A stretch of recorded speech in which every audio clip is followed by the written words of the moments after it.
Bonjour à toutes et à tous et bienvenue dans cette troisième vidéo sur l'acrosport, apport de connaissances théoriques. Aujourd'hui, on va se concentrer sur le pôle technique et stratégique. Alors, qu'y a-t-il à comprendre sur ce pôle? On va commencer par quelques éléments de définition qui vont nous aider à comprendre voilà, où va se situer la technique et les choix stratégiques que peut opérer le pratiquant. Sachant que sur la technique pure, comment on fait pour monter des pyramides ou autre, ça on le verra directement sur le terrain. Alors, la définition de la gymnastique acrobatique, on peut en donner une à partir de la notion de pyramide qui est quand même centrale. Pyramides qui peuvent être statiques ou dynamiques et qui vont mettre en jeu des acrobates dans les fonctions de porteurs et de voltigeurs. Ces derniers vont se regrouper en formation dans un enchaînement plus ou moins chorégraphié, intégrant des éléments individuels ou éléments de liaison, le tout sur une musique. Cette prestation est destinée à être vue et jugée au regard d'un code de pointage qui structure l'activité. Donc il s'agit à la fois de réaliser une performance gymnique, acrobatique, et de transmettre une émotion, donc là on est sur la part artistique. Alors ce n'est pas une définition figée que je vous fais là, je vais d'ailleurs vous inviter à tisser votre propre définition en mettant en tension tous ces termes. Vous avez là en gros les ingrédients, et ça sera à chacun de faire sa recette. Évidemment il n'y a pas tout, hein, on peut toujours compléter une définition. Je pourrais dire que ça se passe sur un praticable, qu'il y a d'autres fonctions, celle de l'aide, de la parade, de la manipulation, du joker. Voilà, il y a énormément de choses à dire. D'accord? Donc ça, c'est une première approche et on va compléter au fur et à mesure. L'objectif de cette vidéo ne va pas être de définir chacun de ces termes un par un. Je vais faire des choix. Je vais me situer sur un point de vue plutôt scolaire que fédéral, même si évidemment on va faire des liens de l'un à l'autre. Donc je vais faire un choix sur ceux qui me semblent essentiels ici. On en verra d'autres directement en pratique dans le gymnase. À chaque fois, je vais essayer de mettre deux termes en tension et on commence tout de suite avec le duel, ou plutôt le duo, porteur-voltigeur. Quelles sont les caractéristiques communes et les traits spécifiques de chacun? Je tiens à préciser que je m'appuie énormément sur un article de Claude Berthelot qui me semble incontournable en matière de gymnastique acrobatique. Je vous le donnerai évidemment à lire et à relire, donc tout ce que vous voyez entre guillemets est issu de cet article qui est vraiment incontournable. Alors, porteur-voltigeur. Eh bien, le porteur, c'est celui qui prend en charge le poids d'un autre membre du groupe. Il a pour mission d'assurer le montage de la pyramide, la stabilité du maintien et l'innocuité de la descente. Le porteur, c'est le patron. Hein, c'est comme ça que Claude Berthelot vend le bonhomme, et c'est vrai que ça parle, porteur-patron. Le porteur, c'est le patron parce que c'est lui qui va être à l'initiative des constructions. C'est le porteur qui va autoriser le voltigeur à prendre appui sur lui. C'est le porteur qui va également être à l'origine des compensations de masse en laissant partir le voltigeur d'abord. Donc le porteur, c'est pas juste un parpaing sur lequel on monte ou on descend. Non, le porteur, c'est le patron. Le voltigeur de son côté, c'est celui qui est porté dont les appuis ne sont plus au sol.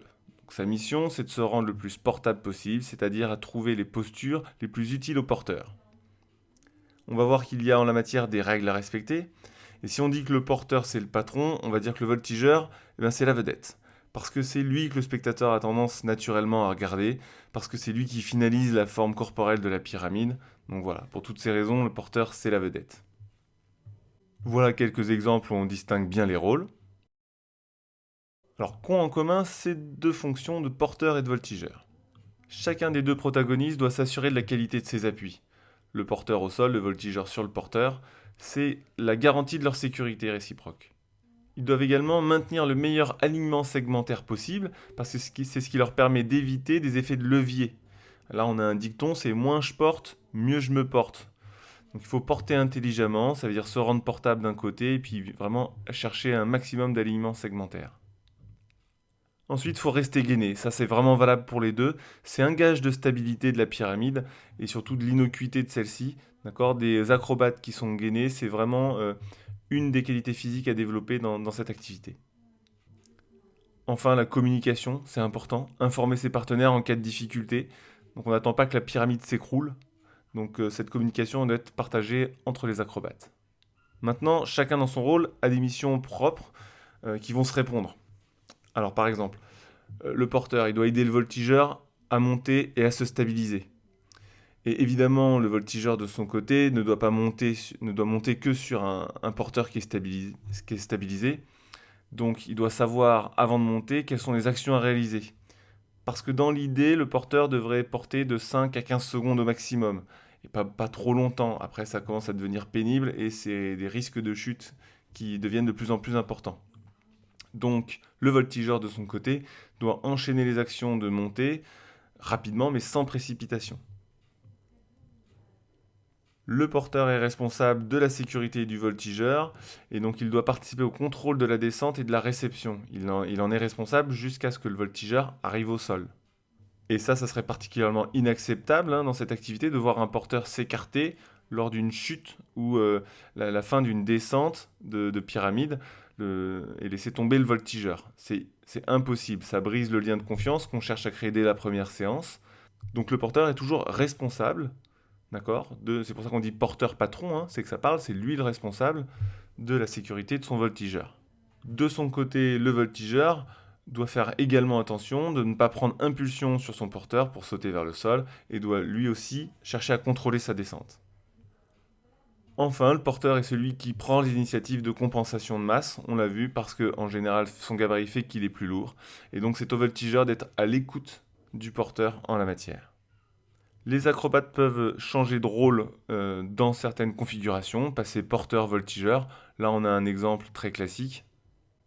Voilà, on est tour à tour porteur-voltigeur dans le cadre d'une pyramide dynamique. Et d'une manière générale, on va s'organiser pour que chaque élève puisse vivre chacun des deux rôles, même si bien évidemment le rapport de son gabarit par rapport à celui de ses camarades va l'orienter de façon prépondérante vers l'un ou l'autre des deux rôles. Et on passe à la différence statique-dynamique. Alors le terme de statique s'applique à toutes les pyramides dont la vocation est de rester immobile pendant 3 secondes. En gros, c'est un arrêt sur image. Alors que le terme de dynamique désigne les pyramides au sein desquelles on peut observer une rupture de contact entre les membres du groupe et donc une phase aérienne du voltigeur. Alors là, on va encore une fois s'appuyer sur l'article de Claude Berthelot qui nous dit qu'est dynamique toute pyramide scolaire qui génère du mouvement sur les propres ressources du groupe. Donc lui choisit de s'écarter ici de l'exigence de produire du vol pour le remplacer par du mouvement quel qu'il soit. Et ça, sur le plan scolaire, c'est clairement une voie à suivre. Donc on peut, avec nos élèves, considérer qu'est dynamique toute pyramide qui génère du mouvement généré par le groupe. Alors statique et dynamique définissent aussi deux exercices différents dans la pratique de la gymnastique acrobatique. Et il y a un troisième type d'exercice que je ne vais pas évoquer ici, précisément parce que je veux que vous alliez voir dans le règlement technique de l'activité comment c'est organisé.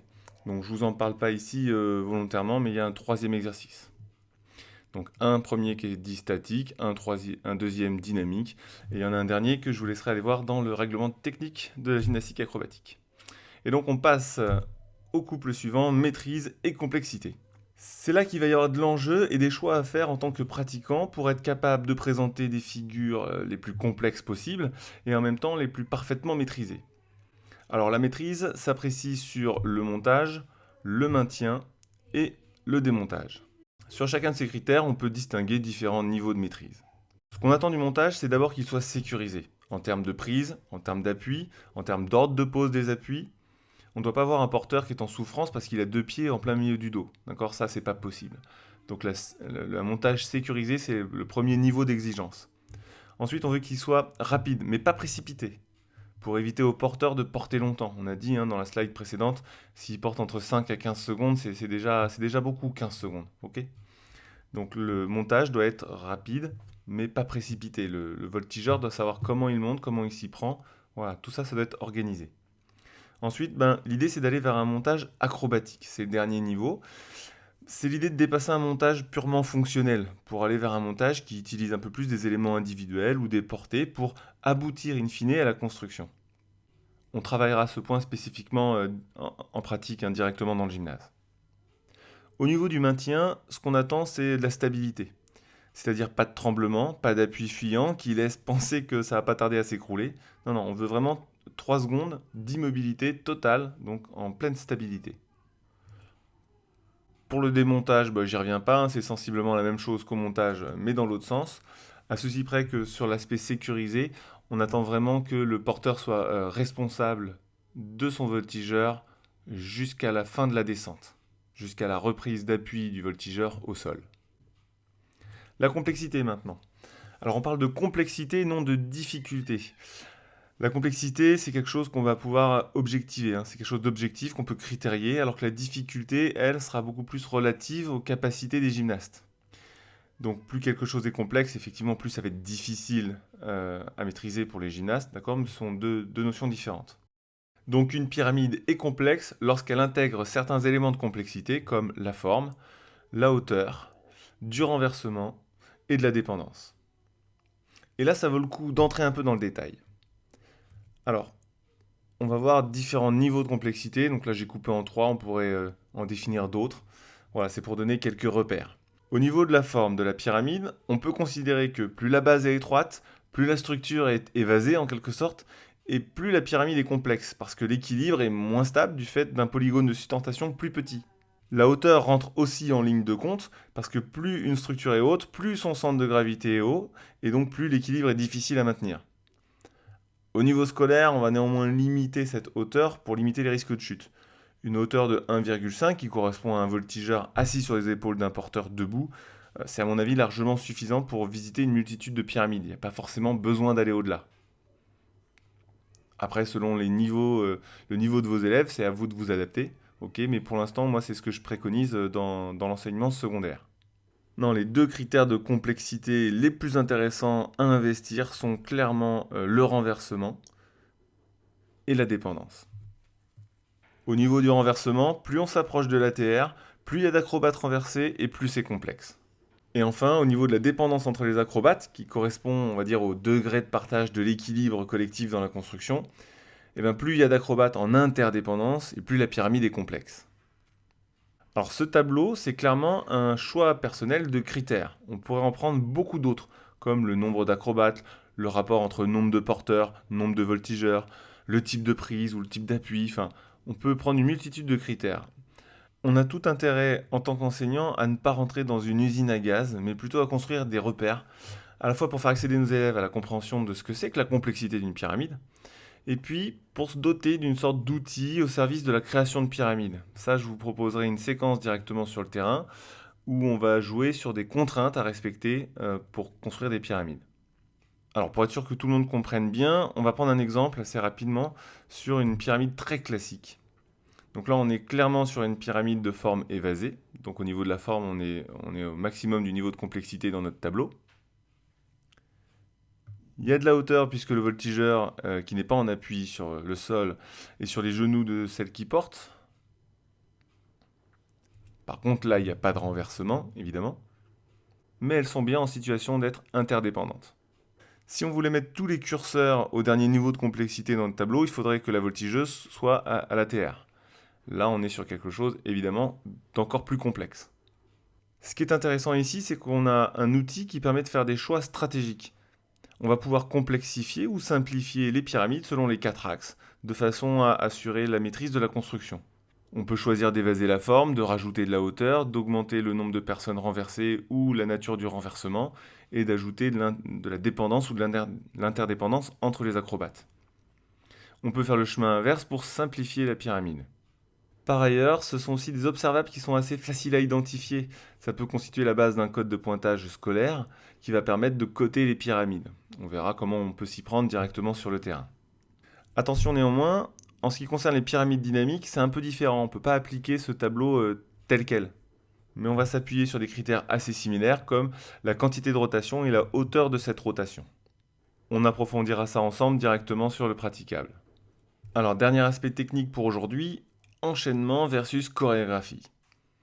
Alors on a dit ce qui est au cœur de la gymnastique acrobatique, c'est la notion même d'acrobatie, de pyramide humaine. À partir de là se pose la question de comment on présente ces acrobaties et ces pyramides. Est-ce qu'on les présente les unes à la suite des autres, comme ça, sans lien? La réponse c'est non, l'activité veut qu'on les relie entre elles. Alors sur le plan de l'enchaînement, on va travailler sur la notion de rendez-vous. Alors sur le plan de la chorégraphie, on va voir que c'est un petit peu différent.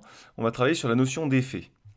Alors ce que je vous présente, c'est peut-être un petit peu manichéen, mais ça va nous permettre au moins sur le plan schématique de comprendre la différence et en termes d'attente ce que ça représente. L'idée du rendez-vous, c'est de se retrouver dans le temps et dans l'espace, donc de savoir où et quand on monte notre première, notre deuxième, notre dernière pyramide. La notion d'effet renvoie également au temps, à l'espace, mais de manière différente. Le but sera de susciter de l'émotion en jouant sur des ralentis, des accélérations ou des mouvements saccadés par exemple. Pareil pour l'espace. Là, on va utiliser et puiser dans la danse toute la symbolique de l'espace pour exploiter l'avant-scène, la diagonale de force ou de fuite, l'espace proche, l'espace lointain, enfin bref, tout ce qui va générer un effet scénique. On pourrait aller encore plus loin de part et d'autre. Dans l'enchaînement, on pourrait également ajouter un critère qui serait la relation entre les acrobates. Et dans la chorégraphie, on pourrait rajouter l'énergie, le fait de faire lourd, léger. Enfin voilà, là je vous laisserai vous appuyer sur les travaux que vous avez pu avoir en danse. À partir de ces effets et de ces rendez-vous, on va organiser les déplacements des acrobates d'une pyramide à l'autre. Ça va être des déplacements plutôt gymniques si on est du côté de l'enchaînement, plutôt dansés, selon l'exigence de l'un ou de l'autre. Encore une fois, c'est un peu schématique ce que je vous présente là. Dans la pratique, évidemment, tout ça va s'articuler, pour faire un tout. L'idée, c'est vraiment de dépasser la simple juxtaposition des pyramides.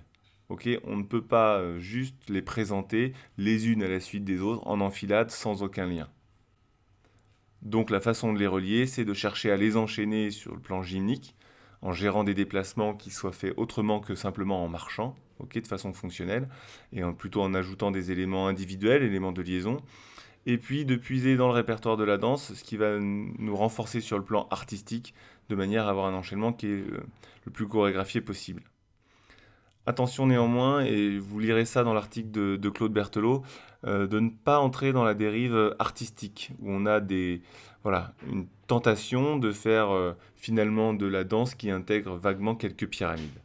Le cœur de l'activité, ça reste les acrobaties et les productions de pyramides humaines. Bon, et la musique dans tout ça? Alors, rien d'obligatoire au niveau scolaire.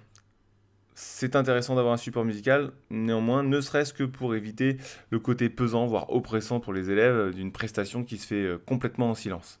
Autre point, les costumes.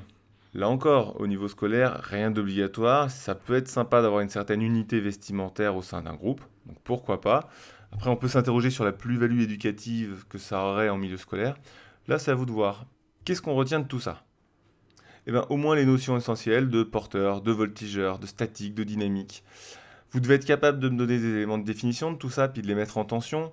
Par exemple, la notion de maîtrise avec celle de complexité. Comme d'habitude, je vais vous proposer d'aller plus loin et d'aller voir surtout d'autres définitions de ce qu'est la gymnastique acrobatique, définition fédérale, définition de l'UNSS, définition d'auteur évidemment. Je pense qu'il est aussi indispensable d'aller voir à quoi ressemble un code de pointage, le règlement technique de l'activité. Et puis il y a des choses qu'on n'a pas du tout évoquées ici, comme le rôle de joker, d'aide, de parade, la manipulation, le rôle de juge, le rôle d'observateur. Là encore, ça va être à vous d'être acteur de votre formation, de ne pas vous contenter du minimum vital que représente cette série de vidéos. J'attends clairement de vous que vous alliez mettre le nez dans les différents documents que je vais mettre en lien dans le descriptif de cette vidéo et qui vous seront communiqués par mail. Voilà, donc je compte sur vous pour aller plus loin et je vous retrouve très vite pour la prochaine vidéo sur le pôle didactique et pédagogique. À très vite!